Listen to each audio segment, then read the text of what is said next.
Magandang araw mga kakita kids! Welcome back sa inyong paboritong showbiz balitaan dito sa Kita Kids Showbiz. At may bago na naman tayong mainit na chika ngayon. Siguradong mapapawaw kayo sa usapang ito. Simulan na natin! Sa latest interview ni Asunta De Rossi, talagang umani ng iba't ibang reaksyon ang kanyang mga sinabi. Biruin nyo ba naman? Dineklara niya na sila na ng kanyang asawa, si Jules Ledesma, ang namamahala sa kanilang mga ari-arian sa San Carlos Negros. At ito pa, sabi niya, "We own everything in San Carlos." Aba, matapang na pahayag yan ha!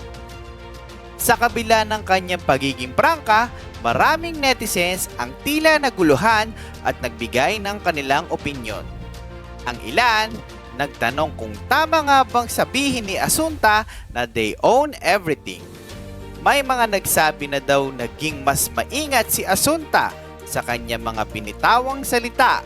Pero teka, may mga sumang-ayon din at sinabing kailangan daw niyang mag-ingat dahil anumang sabihin niya, tsak na pwede gamitin laban sa kanya. May ilan ding nagkomento na a little discretion won't do any harm. Sa kabila ng lahat, tila nananatiling kalmado si Asunta sa gitna ng isyong ito. Sinabi pa nga niya na kahit donya na siya, normal lang daw siya tulad ng kahit sinong tao. At hindi lang asukal ang kanilang negosyo, iba-iba na ang kanilang produkto mula sa real estate hanggang sa sugarcane production. Ano kaya ang magiging susunod na hakbang ni Asunta? Maglalabas kaya siya ng pahayag para linawin ang kanyang sinabi?